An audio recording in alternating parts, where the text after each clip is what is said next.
Hello everyone, I am Monica and in this video I am going to share my spiritual journey. सबसे पहले तो इसको जो हम स्पिरिचुअल जर्नी बोलते हैं तो आई थिंक इसको हमें एक ह्यूमन जर्नी ही बोलना चाहिए, क्योंकि जैसे ही हम स्पिरिचुअल बोलते हैं हमें ऐसा लगता है कि हमसे कोई डिफरेंट कोई पर्सन है या कोई डिफरेंट फील्ड है। लेकिन जब हम स्पिरिचुअलिटी बेसिकली जो भी आपको एक्सपीरियंस होते हैं तो आपके ह्यूमन फॉर्म में ही आप एक्सपीरियंस कर रहे हो। तो rather than spirituality I will say my human journey and human experiences which help me to decode like some of the laws of the universe. तो मेरी जो जर्नी है उसको मैं ऐसे बताना चाहती हूँ जैसे कि मेरे पास पीसेस ऑफ पजल्स होते हैं ना, कि डिफरेंट टाइम्स में मुझे डिफरेंट डिफरेंट चीज़ें पता पड़ी as information, then different experiences. तो इन जो डिफरेंट पजल्स के से पीसेस को अपन जब कनेक्ट करते हैं और एक पिक्चर क्लियर हो जाती है, तो कुछ उसी तरह लाइफ के डिफरेंट फेजेस में I got through certain information, certain experiences and now I think I know how life work.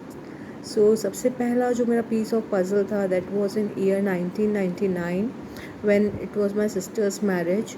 और उस समय मोबाइल नहीं हुआ करते थे, तो जब भी एक गेट टुगेदर हुआ करता था तो it was very common to talk about like rebirth cases, या फिर जो होते ना भूतों के बारे में ऐसे बात करना काफ़ी कॉमन था। और हम बचपन में भी काफ़ी डराया करते थे एक दूसरे को कि भूत है इस तरह से। तो ये चीज़ें पहले मतलब होती थी, मतलब we use to talk a lot about all these things. तो उसमें एक रीबर्थ का केस था, तो one of my relative was narrating कि एक बच्चा जो है 6 साल का वो आए, he recognise all the family members. तो जो मेरे रिलेटिव थे वो बता रहे थे कि रिकॉग्नाइज तो कोई भी कर सकता है। So he told that he asked the child about the film Mughal Azam. तो वो बता रहे थे कि the child told everything about the film, कि एक्टर कौन था, एक्ट्रेस कौन थी, कौन से कपड़े पहन रखे थे, what were the dialogues, what were the song. So my relative like acknowledged that it was a case of rebirth.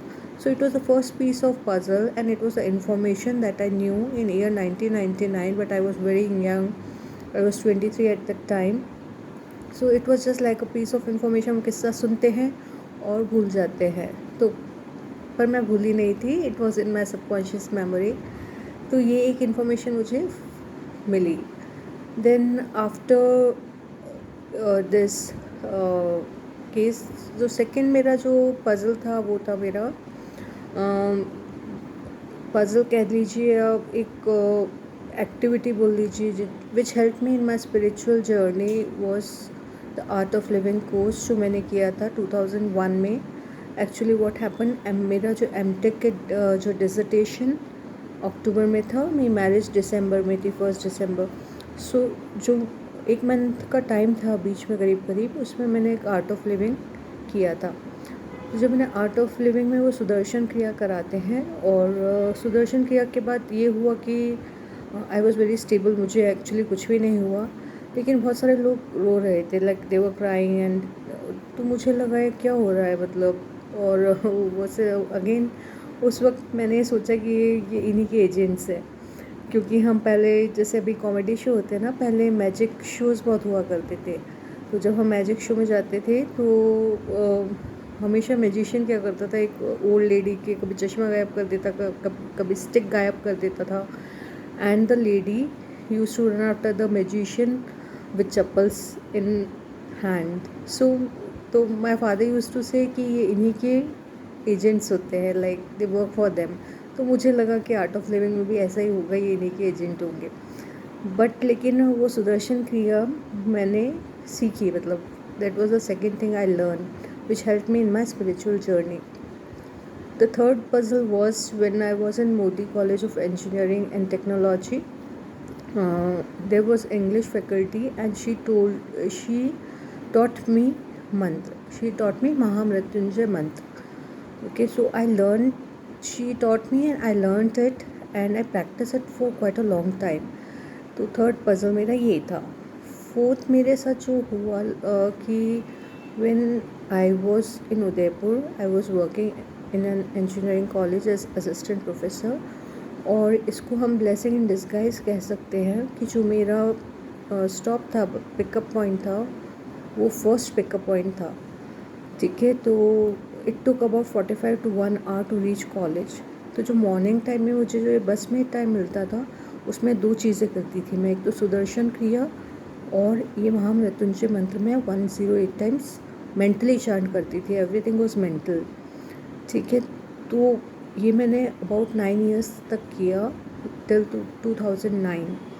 From 2003 to आप मान लीजिए अबाउट 2009 तक जब भी मैं बस में होती थी मैंने तभी किया। घर पे मैंने कभी भी ना तो कभी मैंने ऐसे पूजा पाठ करी है, ना कभी मैंने कुछ मेडिटेशन कुछ भी नहीं किया। लेकिन उसके बाद like I was blessed with my sun.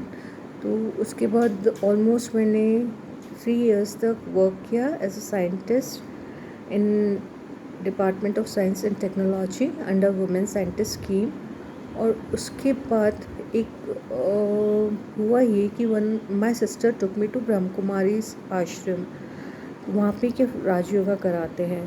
So we both went there. वहाँ पर जब हम गए तो वो काफ़ी चीज़ें बताते हैं, लेकिन मेरा बेटा छोटा था, स्कूल से आने वाला था, तो I did not hear anything literally. But मैंने ये सिर्फ ये कंक्लूड कर पाई कि हाँ, वो जो बोल रहे हैं और उनका जो मेडिटेशन था कि I am a peaceful soul, I am powerful soul, I am happy soul, तो ये इनका मेडिटेशन था। ठीक है, ओके। तो ये जो मेरे को लगा कि they are basically trying to say that हम आत्मा है। तो ये चीज़ मेरे को समझ में आ गई कि ठीक है, वो ये कहना चाह रहे हैं कि वी आर सोल्स। तो उसके बाद मैं घर पर आई और ये चीज़ जब मैंने करी तो मुझे वो रीबर्थ का केस से मैं कनेक्ट कर पाई कि रीबर्थ का केस। और मुझे लगा जब उनका रीबर्थ जो मैं 1999 में मेरी सिस्टर्स वेडिंग का केस बताया था, उसकी बात कर रही हूँ मैं यहाँ।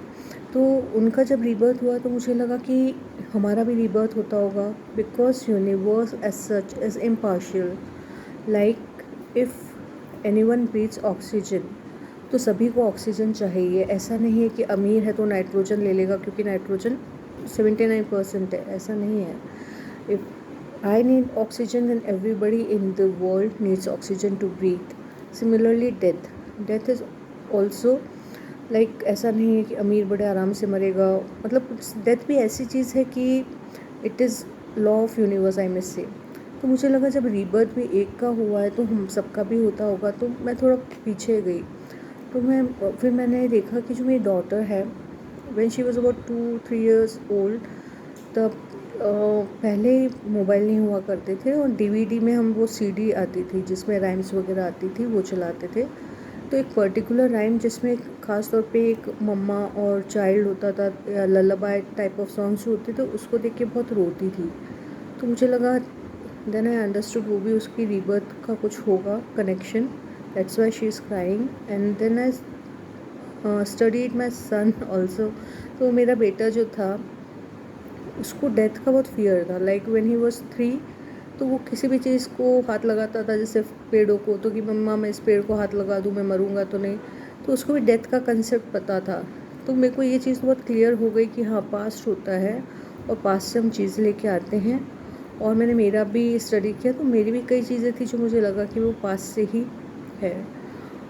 और ठीक है, तो ये मुझे क्लियर हो गया कि पास्ट लाइफ होती है। And later I did past life regression course also. ठीक है, और तो ये पजल्स थे। And then awakening with Brahma Kumari भी मैंने देखा वहाँ पे, because my sister recommended it.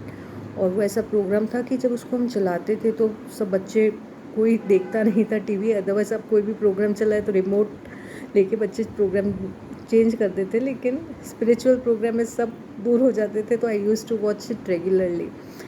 तो ये सब मुझे थोड़ी इन्फॉर्मेशन मिली। ठीक है, लेकिन उसके बाद मैंने एक मिड ब्रेन एक्टिवेशन क्लासेस भी मैं कंडक्ट करवाती थी एट होम। ठीक है, ये मैं अबाउट 2013 से मैं क्लासेस लेती थी, ऑफ एंड ऑन जब मुझे टाइम मिलता था तब मैं कंडक्ट कराती थी क्लासेस। सो तो मुझे लगता था कैसे वो करते हैं, try. And I use to do meditation जब मैं क्लासेस करवाती थी। और मॉर्निंग टाइम में अक्सर जब मेरे को टाइम मिलता था तब मैं मेडिटेशन करती थी। उसके सिवा मैं कुछ ऐसे अलग से मैंने कभी भी कोई पर्टिकुलर टाइम पे या कभी पर्टिकुलर शेड्यूल पे या कभी पर्टिकुलर प्लेस पे मैंने कोई सिंसियर मेडिटेशन नहीं किया। Neither I follow any rituals, तो पूजा पाठ भी मैं नहीं करती हूँ। लेकिन रिसेंटली जब कुछ सिचुएशंस ऐसे आई, like my parents were not well और मैं भी अपने लेट 50s में, थोड़ा हेल्थ इश्यूज़ थे, तो मैंने अपना जॉब छोड़ दिया जो भी मैं कर रही थी। एंड उस ड्यूरेशन में मैंने देखा कि लाइक फ्रॉम 2022 के बाद से मैं कह सकती हूँ कि the first experience I had was seeing repeated numbers. तो मुझे 22 बहुत दिखता था। Whenever I open my mobile हमेशा ये था 22 22। तो सबसे पहले लाइक आई वॉज वेरी, तो मुझे लगता था मुझे क्यों दिख रहा है, पर वो इतना प्रोमिनेंटली दिखने लग गया कि आपको लग रहा है कि बार बार यही नंबर क्यों आ रहा है, क्योंकि आप 3 4 बार तो आप इग्नोर कर ही देते हो कि ठीक है होगा, बट इतनी बार मुझे वो दिखा कि मुझे लगा कि मुझे क्यों दिख रहा है। तो मैंने फिर चैट जीपीटी में डाल के देखा, तो ये एंजेलिक नंबर्स होते हैं। If you see repeated numbers, तो ये एंजेलिक नंबर्स होते हैं। तो I got, this was the first thing I saw, कि ऐसे रिपीटेड नंबर्स मुझे दिखना स्टार्ट हुए। और दूसरा साइन था, मुझे फेदर्स भी मिलते थे, कि जैसे अगर मैं मेरे पेरेंट्स के घर जाती थी, तो मुझे हमेशा बाहर गेट पे एक फेदर मिलता था। तो पहले मेरे को लगा कहीं ऐसे रैंडम तो नहीं है, तो एक दो बार मैंने नहीं उठाया। मैंने कहा मैं वापस जाके आती हूँ कि वहीं पड़ा मिल जाएगा, तो मतलब ये यही होगा, लेकिन वो नहीं मिलता था। तो इस तरह मैंने कई एक्सपेरिमेंट्स भी किए कि इट इज़ रियल और कि ऐसे कोइंसिडेंस है, लेकिन लाइक दिस थिंग हैपन। ठीक है, फिर ये होता था कि जैसे जैसे मैंने बताया कि मेरे पेरेंट्स की भी हेल्थ इश्यूज़ थे, मुझे भी थे, तो सम डेज़ वो very busy in hospital, some day वो वेरी फ्री। तो जब मैं फ्री होती थी तो मैं नेचर में बहुत बैठती थी। Like I use to, I have a chair outside in my porch, I have to sit there and look at sky, gaze at sky and trees and all this. So one day as I was sitting in the evening, it was winter, like January month, so I could see white shiny particles floating in the air. So but they were so soothing, of it had so soothing and calm effect that I just watched them. अब मुझे नहीं पता था कि क्या है, but मैंने देखा उनको, मतलब तो वो जब भी मैं फ्री होती थी मैं उन्हें देखने की कोशिश करती थी। और दिखते कैसे हैं, अगर आप कॉन्टीन्यूसली गेज करें तो आपको दिख जाता है हवा में। ठीक है, विथ फोकस एंड कॉन्सेंट्रेशन।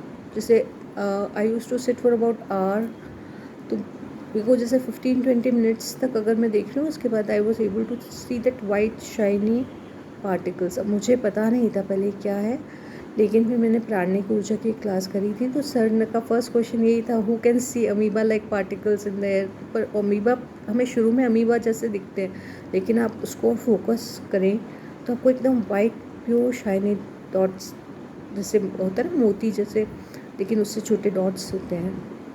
अब ये आपको पहले मुझे थोड़ा जैसे अबाउट 6 फीट की डिस्टेंस पे दिखते थे, लेकिन अब मुझे जहाँ तक भी मैं देखती हूँ वहाँ तक मुझे दिखते हैं। ठीक है, अब इसको प्राण ऊर्जा कहते हैं। ठीक है, तो ये मैं देख पा रही थी, और ये बारिश में बहुत फटाफट दिखते हैं। ठीक है, तो इसमें ये है कि आप अपने विंडोज़ और डोर्स ओपन रखा कीजिए मॉर्निंग या इवनिंग में थोड़ी देर, so that you can receive this prana urja which is use for healing. तो ये मुझे होता था। और एक और चीज़ जो हुई, वो मेडिटेशन मुझे कलर्स दिखते थे। I was able to see like colours, जैसे रेड दिखता था, येलो, ऑरेंज, ग्रीन मुझे थोड़ा सा ऐसे करने पे दिखता था शुरू में। ठीक है, और ग्रीन एकदम फ्लोरेसेंट ग्रीन जो पैन होता है वैसा कलर मुझे दिखता था। And blue and purple, I was able to see the colours. Then later on I came to know these are colours of chakras. तो बेसिकली जो ये स्पिरिचुअल जर्नी में मुझे ये सब एक्सपीरियंसेस हुए, एंड द मोस्ट जो और भी बहुत सारे हुए, कई एक्सपीरियंसेस तो ऐसे थे जो मैं सोचती थी ये क्या है, मतलब क्या ये है, क्या ये है, और फिर मुझे लगता था अरे ये पता नहीं क्या है, तो I use to leave them just like that. लेकिन एक out of the body experience मेरा वो एक्सपीरियंस था जिससे मुझे बहुत सारी चीज़ें क्लियर हो गई कि जैसे हम बोलते हैं ना कि मैं out of the body experience में मैंने एक अपना वीडियो बना रखा है पहले, जिसमें मैंने पूरा डिस्क्राइब किया कि मुझे कैसा एक्सपीरियंस हुआ।